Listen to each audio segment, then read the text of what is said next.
One of the interesting things that people send me occasionally is ads that declare that they can help you quit porn in some short period of time or easily without much effort.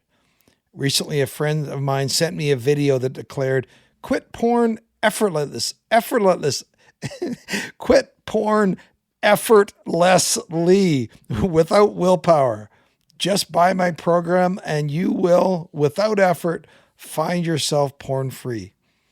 As we said with our kids, easy peasy, lemon squeezy. Sounds easy, right? Another ad I saw promised to help you quit porn in a week. 7 days to freedom. All of this begs the question, how long does it take to truly quit porn? Really? Today we deal with that vexing question on Finding Traction. Welcome aboard. Ready?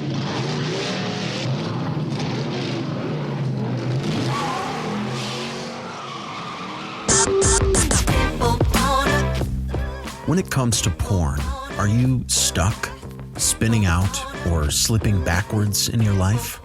If so, then welcome to the Finding Traction podcast, a show dedicated to those who are looking to gain recovery momentum away from porn and toward the life and relationships they have always hoped for. Now, here's your host, Vern Tomke.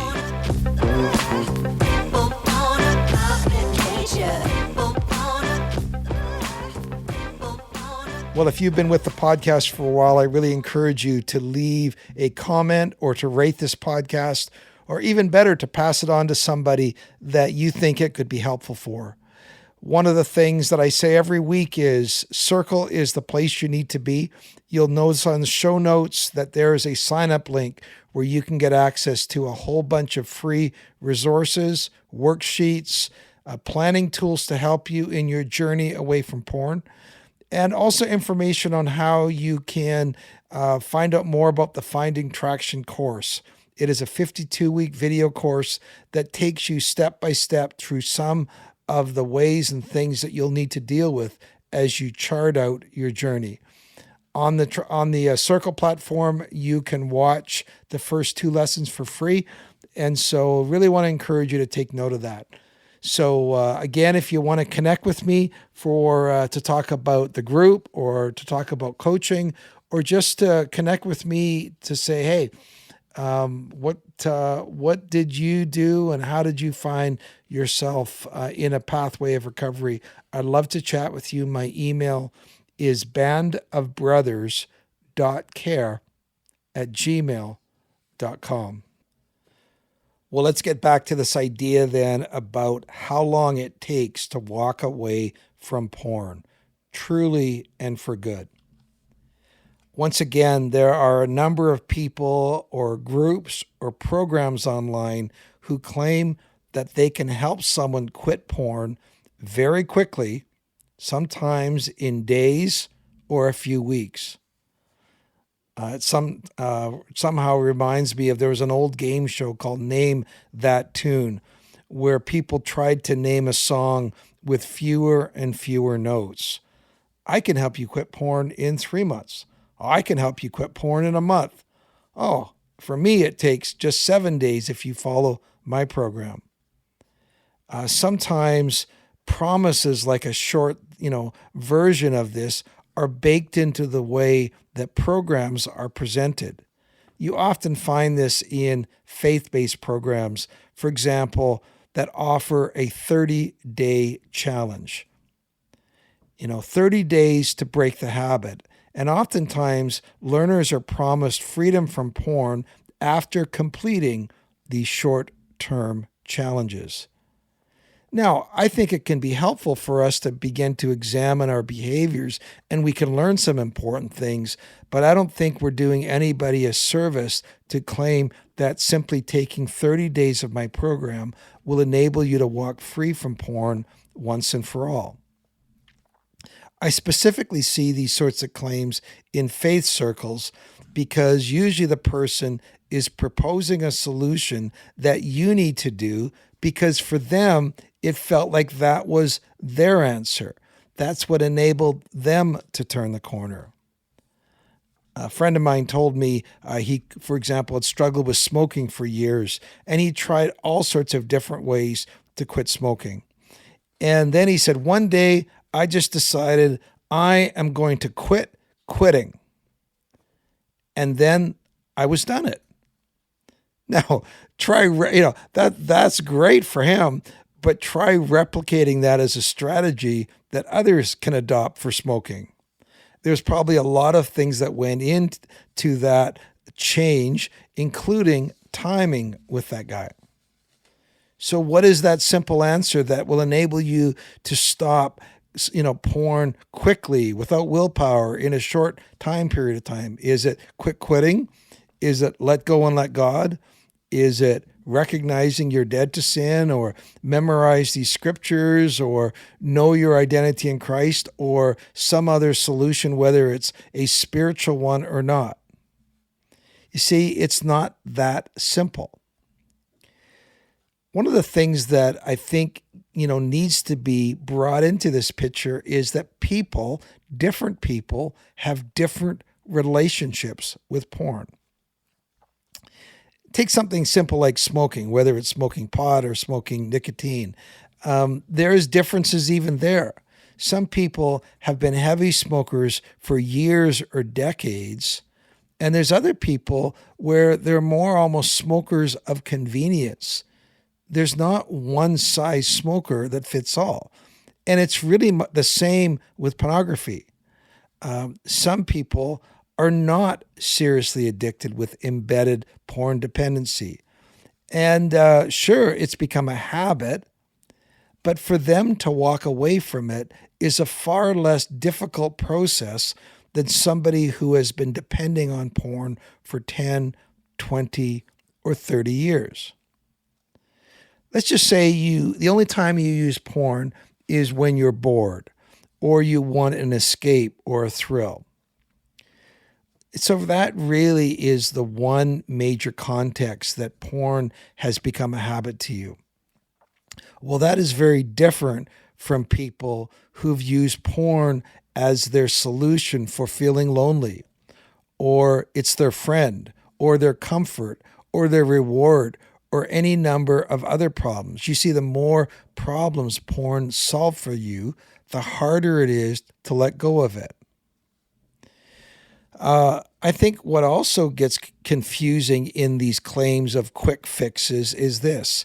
You can see some short-term results in reducing porn fairly quickly by using some simple behavior modification tools, like changing your environment or engineering your habits. And I teach some of those, and I think they can be helpful or useful as part of helping people. But when we're talking about the long-term sustained lifestyle of walking away from porn and staying away from porn, I think it's important that we're honest with people about the amount of time and effort that it takes. So let's get back to this question. How long does it take? Well, partly to answer this, I want to get into some of the studies that have been done around just habits. Let's just start talking about habits. Now, one of the old ideas that I used to hear was this idea that it takes 21 days to make or break a habit. You ever heard that? Well, apparently it's not very accurate. The old 21 days idea came from a book in the 1960s by Dr. Maxwell Maltz. That's what we'll call him. And it caught on culturally, but it wasn't actually based on very strong science. What is more accurate around developing habits is the idea of 66 days. And that idea of 66 days came from a 2009 study. Dr. Philippa Lally, her team, University College of London. Now, it's interesting to say they weren't specifically studying addiction, but rather the psychology of habit formation. Things like drinking water after breakfast, going for a run. How long does it take to establish a new habit? And they found, on average, and this is where that number comes in, 66 days. What do I mean by 66 days? Well, it became automatic. In other words, they were now doing these habits without much thought or willpower. But, and this is important, that was an average. The actual range was very wide. It was as quick as 18 days for some people and as long as 254 days for other people. It depended on the person and it depended on the behavior. If a habit was simpler, like, for example, drinking water, so many times a day or after breakfast, that was something that was, able to be introduced, reinforced, and caught on quicker. A more difficult habit, like exercising daily, of course that's difficult, that took longer. So I think, once again, we're asking and we're saying to ourselves, this is complicated. It varies. There's no simple answer in these. Now, some of you are listening to that study go, well, hold on, Vern. That is all about introducing or starting a habit. We're not talking about starting a habit. Are we not talking about stopping a habit? Well, again, and this is an assumption, whether you buy it or not, most people say breaking a habit usually involves replacing it with a new one. And so they've said, and they've suggested that the time frames would be similar. But once again, it's important to recognize that that's an assumption. And what we're saying is the harder the habit, the longer it takes to break it. So, is porn a simple or not so simple habit? Well, some of you are going, duh. For me, it's not simple. It's in fact quite complicated. And studies would say absolutely it's complicated. Because porn isn't just a habit, it's tied to brain changes. And, if we've done any reading, we know that porn releases huge spikes of dopamine, which is far more simple, far more complicated than brushing your teeth or jogging, which doesn't do the same thing. And we know that over time, our brain adapts to, it reduces the sensitivity to dopamine, which means we need more stimulation to feel satisfied, which of course contributes to that addictive, escalating process. Because that's the case, and we get used and need that dopamine, when we begin to pull that or take that away, we're left with cravings, restlessness, irritability, low moods. So it's not just a simple behavioral routine. So I don't have cravings for brushing and flossing my teeth. I don't find that I am restless because I forgot to floss my teeth, unless there's something sticking in it, which is driving my nuts. So it's more complicated than simple habit sort of thing. It's also more complicated because, here we go, it's a cue-based habit and it involves emotional regulation. So what do I mean by cues?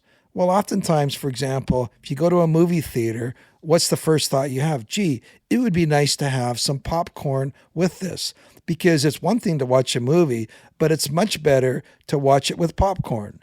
And if you're used to getting popcorn with your, in your movie seat, every time you go to the movie theater, guess what you're going to think of? I need popcorn. Emotional regulation. Well, what's that? Well, we've used porn, many of us have used porn to regulate our emotions. So whenever we're faced with that triggering emotional state, like stress or boredom or loneliness or anxiety, we want to return to our habit. The other thing we've learned, if we started looking at porn earlier, is that we have very much plastic brains. The younger we started, the more malleable our brains were. So that means that our porn arousal pathway has been strengthened every year that we used porn. And so it requires that we rewire those circuits and we develop new pathways. So it's complicated. It's not a simple habit. Here's the last one. And by this, you may go, you've made it sound almost impossible, Vern. But let me just say this. Our relapse risk is higher with porn than it is with most habits. With an ordinary habit, if you miss a day, like we usually go work out at the gym 3 days, but we had an appointment, we couldn't go. Well, it didn't cause me or my wife to spiral where we said, that's it, we're never working out again. But with porn, a single relapse can re-trigger strong cravings and set you back in your progress. So it requires not just simple behavior modification, but you need to build safeguards. You need to come up with new coping strategies. In other words, if I was going to sum this whole thing up, I would say this: it's not easy. It's not simple. Porn is tied to our brain reward mechanisms.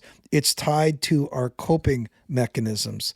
That's why simply doing habit modification is a start, but it's not a complete program that we need to truly see life changes. Now, where am I going with all this? Well, you might say, Vern, you've just depressed me. You've put this huge hill in front of me to climb. Well, I want to be straight. I want to be honest with you. 7 days won't do you. A 30-day program, a challenge, no matter how good of a challenge it will do, isn't going to leave you with the true life changes that are going to sustain you for a long period of time. I am telling you that even 66 days is probably not realistic, because you're not just breaking a surface level habit like not brushing and flashing your teeth. You're rewiring deep reward pathways in your brain. You're creating new ways to handle emotions, and you're rebuilding and rewiring your brain. So, for that reason, and you need to listen to this, again, research shows it takes at least 3 to 6 months for noticeable brain changes, habit changes, emotional changes for people to experience true changes around porn. And for many people, it takes a year or more before porn begins to feel like a thing of the past. Now, it's one reason that and why I have found the 1 year approach that I use for guys has been so effective. Now, I know, guys, it sounds like a plug, and it is, but I think I'm giving it to you straight, and I think I'm giving it based on the research that's out there. I've even had guys who even after a year, they say, you know what, I'm just starting to put things together. I've had guys take the course a second time because they need, they're going, the first time it was like these concepts were coming. I was just learning some of these concepts for the first time. And now, as I go through this stuff again, I'm finally able to begin to apply these concepts at a deeper level. You might say, well, that sure took a long time. Well, compare that with maybe 10, 20, or 30 years where they were caught in this depressing, lather, rinse, repeat cycle. So as we start out with guys, one of the questions I ask guys is some version of, well, how sick and tired are you of being sick and tired? What kind of pain are you experiencing in your life? Is there some version of rock bottom that, is pressing down on you right now? because for many of us guys, we need that to provide us the clarity and motivation to start this journey and to stay on this journey. So if you were hoping that I could give you a quick fix in 7 days or 30 days, I'm sorry to disappoint you. But I am saying that if you are willing to walk this out over a year, you truly can experience true, deep, life-altering experiences when it comes to your relationship with porn. Now, in the next podcast, I want to chart out kind of a rough idea as to what that year looks like and what it begins to feel like as you begin to drop a lifestyle which has hurt you so much and you begin to build a new life that is far more life-giving. We'll see you next time.